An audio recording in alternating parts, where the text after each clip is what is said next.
ಸೂಕ್ತ ನ್ಯೂಸ್ಗೆ ಸ್ವಾಗತ. ನಾನು ಪ್ರಜ್ಞೆ ಶಿಮೂಳೂರು.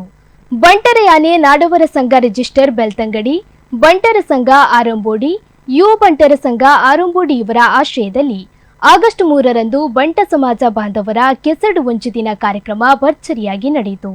ಪಿಲಿಗಜ್ಜ ಗದ್ದೆಯಲ್ಲಿ ನಡೆದ ಈ ಕಾರ್ಯಕ್ರಮಕ್ಕೆ ಪ್ರಗತಿಪರ ಕೃಷಿಕರಾದ ಜಗತ್ಪಾಲ ಶೆಟ್ಟಿ ಉಮನೊಟ್ಟು ದೀಪ ಬೆಳಗಿ ಚಾಲನೆ ನೀಡಿದರು. ವಿಠಲ ಶೆಟ್ಟಿ ಪೂವಾಳ ಅವರು ಕ್ರೀಡಾಕೂಟಕ್ಕೆ ಚಾಲನೆ ನೀಡಿದರು.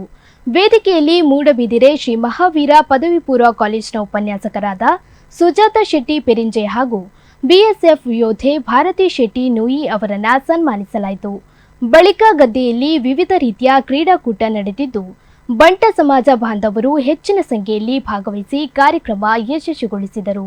ನೋನಯ್ಯ ಶೆಟ್ಟಿ ಕೋಡಿಯಲ್ಗುತ್ತು ಅಧ್ಯಕ್ಷತೆಯಲ್ಲಿ ನಡೆದ ಈ ಕಾರ್ಯಕ್ರಮದಲ್ಲಿ ಬಂಟರ ಸಂಘ ಬೆಳ್ತಂಗಡಿ ಇದರ ಅಧ್ಯಕ್ಷರಾದ ಬಿ ಜಯಂತ ಶೆಟ್ಟಿ, ಕಾರ್ಯದರ್ಶಿ ಸುರೇಶ್ ಶೆಟ್ಟಿ ಲಾಯ್ಲಾ, ಜೊತೆ ಕಾರ್ಯದರ್ಶಿ ಕಿರಣ್ ಕುಮಾರ್ ಶೆಟ್ಟಿ, ಯುವ ಬಂಟರ ಸಂಘ ಅಧ್ಯಕ್ಷರಾದ ಪ್ರತೀಕ್ ಶೆಟ್ಟಿ ನುಚ್ಚ, ಮಹಿಳಾ ಬಂಟರ ಸಂಘ ಬೆಳ್ತಂಗಡಿ ಇದರ ಕಾರ್ಯದರ್ಶಿಯಾದ ಶ್ರೇಯಾ ಪಿ ಶೆಟ್ಟಿ ಸೇರಿದಂತೆ ಇನ್ನೂ ಅನೇಕರು ಉಪಸ್ಥಿತರಿದ್ದರು.